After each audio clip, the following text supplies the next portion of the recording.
Spark Child, the seed. The crickets were louder than usual the evening Spark Child fell from the sky. Their sounds vibrated, penetrating the still air of the rainforest. Later, he would say that it was them that shook him awake into this world. Light beams streamed downwards through the tree branches, touching the ground he now lay on, the earth. This world felt soft. He opened his eyes. Where was he? Blinking, he gazed up at the forest canopy. He would later discover that in this world, trees and leaves were in fact usually various shades of green. However, his first experiences with his relatives were much more magical. The gold of the sky seemed alive somehow, and the trees he looked up at danced and swayed amidst it. It was beautiful. Opening his mouth for the first time, he gasped at the vision. He was alive. Excuse me? He suddenly became aware of the bustling activity of the forest floor. The line of abnormally large ants halted. Everything else on the forest floor seemed also to stop, waiting anxiously for what was to come next. The Batchaks were known to be ruthless, and no one dared step in their paths. Their bites were legendary. The ant formation seemed to stretch beyond Sparkchild's eyesight. Single file, all effortlessly carrying the remains of a rose tree that had to them smelled too good not to be eaten. "What's the hold-up?" someone from the back called. The fragrance from the pink petals on their backs was making them even hungrier, and getting back to Barrack's nest was the top priority. Batchak shared, but only with their kind. This seed won't move, Colonel Atta shouted. He, like the others, was hungry. He had worked hard all day, as was the routine for the Batchaks. Squadron 6 had done a fantastic job locating that rose tree. Young enough so that its leaves and petals were soft and moist, but big enough to feed the whole colony. Stripping the tree had been effortless. Excellent formations all around. All in all, it had been a good day, productive and fruitful. He smiled to himself at the pun. However, the humour faded from his eyes and his mouth as he turned to look at the strange little seed in his way. No one ever dared do such things. Look here, seed. How dare you get in my way? Don't you know who I am? "I'm sorry, sir. I just arrived here. Wherever here is. I don't know where I'm going. I think I need some direction. Can you help?" The colonel had earned his place as the leader of the Batchak line through bravery and full commitment to returning each and every piece of plant that was stripped perfectly back to the nest. He had made his queen and his colony proud. Others, outside of his colony, were completely unimportant. Today was the first time in his stellar career that he fumbled and nearly dropped his loot. However, instead, it was his mouth that fell. He was speechless. This seed had real nerves speaking to him directly. Sparkchild, on seeing his gaping mouth, mistook his silence for confusion. "You see, it's just that I think I'm supposed to be up there with those trees." He pointed upwards to the canopy. I'm small though, so I don't quite know how I'm supposed to get up there.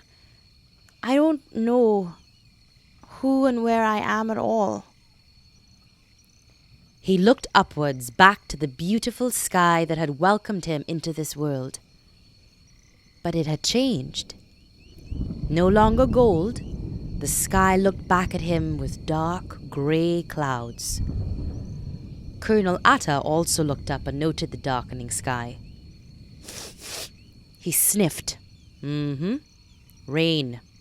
There was no mistaking the familiar smell of moisture in the air. This seed was becoming a real pest.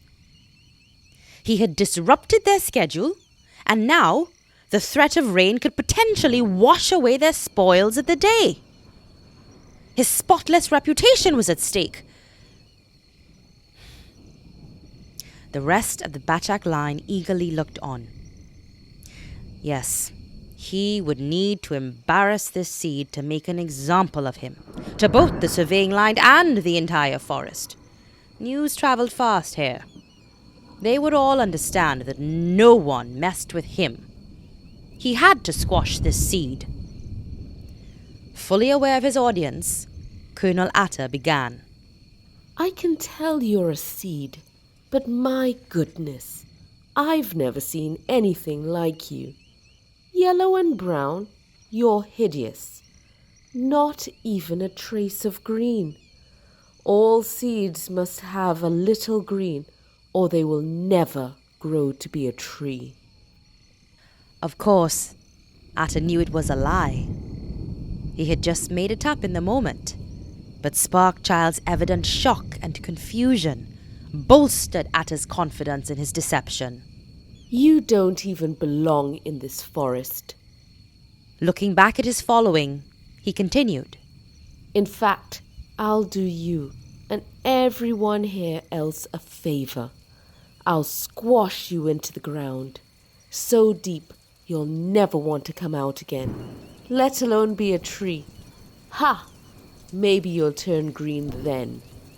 Laughing loudly, the head of the Bachak army marched upon the solitary seed.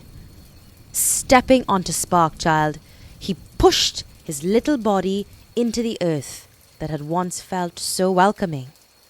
The rain was starting, softening the soil and forming mud. The tiny seed sank deep under the weight of Atta. Bachak army, march forward. With the command, each member of the Bachak line followed their leader obediently, marching on top of Sparkchild as Atta had done, pushing him further and further into the ground. By the time the last Bachak had passed, Sparkchild had been buried in the mud. The rain fell harder. Big, fat drops of water eventually washed the topsoil from around Sparkchild's little frame, freeing him from what had felt like an earthly prison. The canopy was hidden in the darkness that had set in. He looked around frantically. Could no one help him? Those that scurried close by would not meet his eye. He was now an enemy to the formidable Bachak army.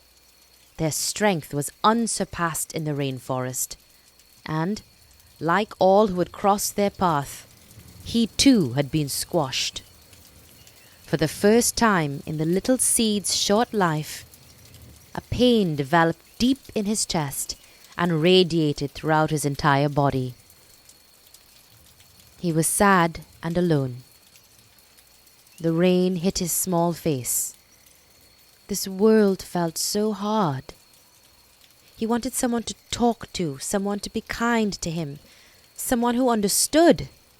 But, more than all of that, he wanted to scream. So he did. No one heard him. The truck tires screeched to a sudden halt. The winding road to Maracas through the northern range was as beautiful as it was treacherous, especially at night. Darkness lay thick and heavy on the mountains like a blanket stifling all promises of light. Not even the moon's light ventured out tonight. It was a new moon, and old things were being thrown away. Ah! Dumb phone! These were the last words Encyclopedia would hear from her human as she was pitched from the vehicle.